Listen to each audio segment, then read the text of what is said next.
Bismillahirrahmanirrahim. Welcome to online class of chemistry. So far up till now we have discussed the self-assessment 1.3 that was related to the topic empirical formula and molecular formula. Now our topic of discussion is molecular mass.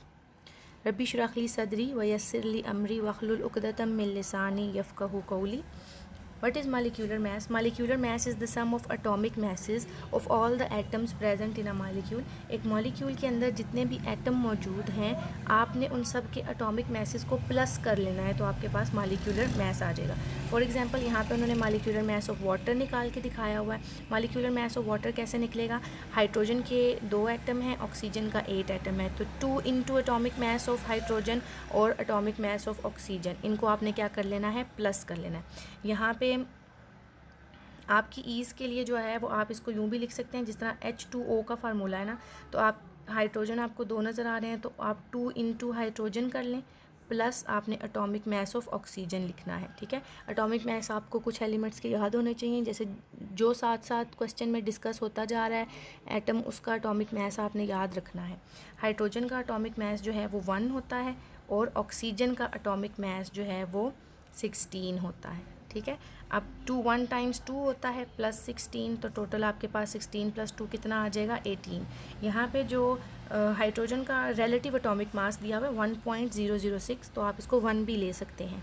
ठीक है, आप ये procedure समझ लें कि हमने क्या किया. ये एक फार्मूला दिया हुआ है H2O, हमने नंबर ऑफ़ एटम्स को जो होता है उसको आपने मल्टीप्लाई करना होता है. जैसे H2 है ना, तो हमने 2 से हाइड्रोजन को मल्टीप्लाई ज़रूर करना है कि 2 हाइड्रोजन के एटम थे.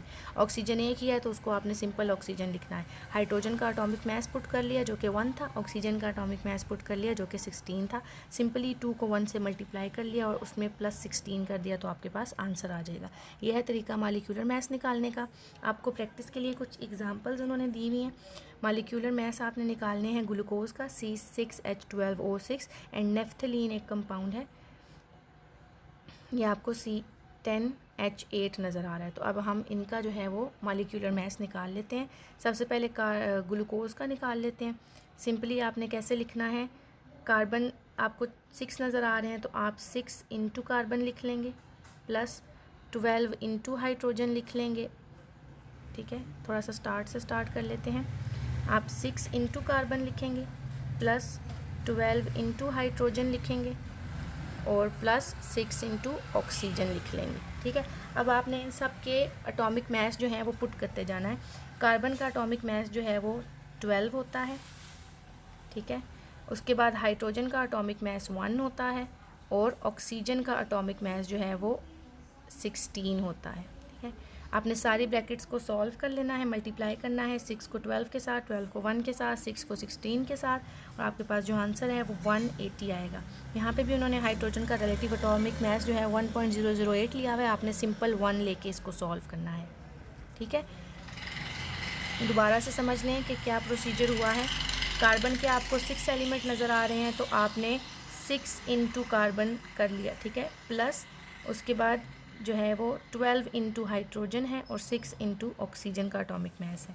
एटॉमिक मैस पुट करना है, मल्टीप्लाई करके सिंपली प्लस कर देना है. अगले वाले कंपाउंड की तरफ चलते हैं जो है C10H8. तो सिंपली आपने इसको कैसे लिख लेना है?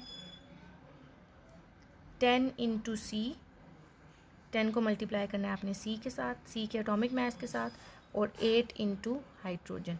अभी तक आपको याद हो जाना चाहिए थोड़ा सा कि कार्बन का एटॉमिक मैस क्या है. कार्बन का एटॉमिक मैस होता है 12, तो आप 10 इंटू 12 लिख लेंगे प्लस 8 इंटू 1 लिख लेंगे. हाइड्रोजन का एटॉमिक मैस 1 होता है. 12 को 10 से मल्टीप्लाई कर लें, आपके पास 120 आ जाएगा. 8 को 1 से मल्टीप्लाई कर देंगे, आपके पास 8 आ जाएगा. 120 प्लस 8 करेंगे तो 128 आंसर आ गया आपके पास. आपने सिंपली जो नंबर ऑफ़ एटम्स हैं उनको आपने मल्टीप्लाई कर देना एटॉमिक मैस के पास. सो फार अप टिल नाउ हमने जो है कुछ एलिमेंट के एटॉमिक मैस डिस्कस कर लिए. फॉर एग्जांपल हमें याद होना चाहिए कि हाइड्रोजन का एटॉमिक मैस 1 होता है, कार्बन का एटॉमिक मैस जो है वो 12 होता है. ठीक है, और उसके बाद ऑक्सीजन का एटॉमिक मैस 16 होता है. और कौन सा एलिमेंट हमने डिस्कस कर लिया? Carbon, hydrogen, oxygen. ठीक हो गया. बस ये 3 आपने याद करने हैं कि इनके एटॉमिक मैस जो हैं वो क्या होते हैं. Hydrogen 1, carbon 12, oxygen 16. फिर जो नंबर ऑफ़ एटम जितने भी दिए हुए होंगे आपने उनको इनके साथ मल्टीप्लाई करते जाना है और प्लस करते जाना है, आपके पास एटॉमिक मास आ जाएंगे। आपने अपनी रफ़ कॉपीज़ पे ज़रूर इनकी प्रैक्टिस करनी है ताकि ये कॉन्सेप्ट आपका क्लियर हो जाए और आप किसी भी फार्मूले में से उसका मॉलिक्यूलर मास आसानी से निकाल सकें। Thank you.